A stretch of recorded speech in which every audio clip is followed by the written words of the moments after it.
Parang gusto ko ng pasta, pero creamy. Tara, luto tayo. Hello mga mamshi sa Japan, ako nga po pala si Mami Roxanne.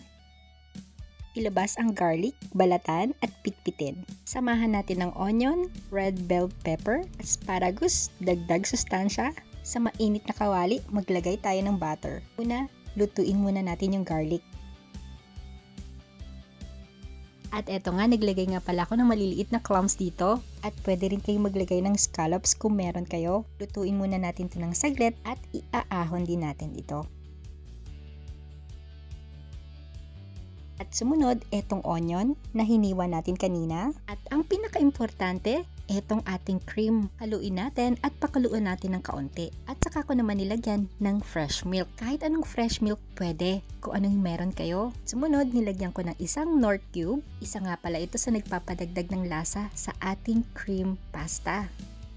At dahil nakukulangan pa ako sa cream, dinagdagan ko nga pala nito.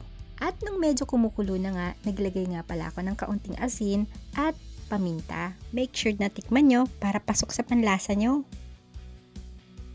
Sumunod, nilagay ko na nga pala itong ating gulay, itong ating asparagus. Try nyo po ito dahil magugustuhan ito for sure ng mga anak nyo at asawa nyo. Ganda rin itong ihanda sa may mga handaan. At nilagay ko na rin itong red pepper. At syempre, itong ating shell. At eto nga, ready na yung ating pasta. Tapusin lang natin itong ating cream sauce natin. Pakuluan lang natin para maging creamy siya. At habang kumukulo nga, nilagyan ko nga pala ito ng cheese.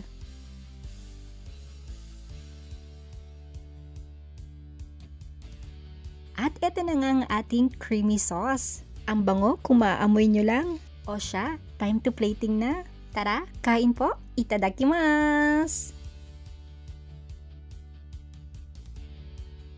Always remember kung ano man ang struggle na pinagdadaanan mo sa buhay mo, it doesn't define your identity. Porket mahirap man ang pinagdadaanan mo, ay mahirap ka ng tao. Ang una mo lang gagawin ay wag na wag mong iaawas ang sarili mo sa success ng iba. Wag kang magkukumpara. Pag lamang ang positibo mo sa buhay mo, pagdating ng panahon, yung mga taong hinahangaan mo ay siya rin namang hahanga sa'yo pagdating ng panahon. Totoo yan, nangyayari yan. Pangalawa mong gagawin, tandaan mo, one of the healthiest habits to learn in life is to be grateful for the little things. Mas malalaki ang matatalo sa'yo kung malalaking panalo lang ang mahalaga sa'yo. Kung marunong kang magpasalamat sa maliliit na bagay na meron ka, para mong nilalagyan ng asukal o asin yung mas malalaking panalo mo. Mas matamis o di kaya mas malasa. At pangatlo, panghuli, huwag mong kayanin mag-isa. Ibig kong sabihin, i-acknowledge mo, magpasama ka sa totoong source ng lahat. Bagamat hindi tayo pare-pareho, maaari ng paniniwala, pero ako'y naniniwala, merong isang nilalang na naghihintay lamang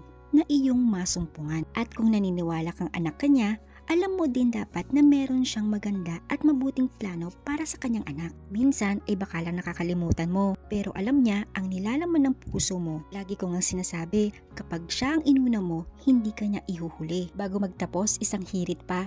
Kung hirap ka na at pakiramdam mo'y hindi ka na makahinga sa nangyayari sa buhay mo o nangyayari sa'yo, hindi mo na kailangan ng telepono o tao para lang kumunik sa kanya. Simple lang ang gagawin mo. Idikit mo lang ang iyong tuhod sa sahig. Yun lang po. Salamat!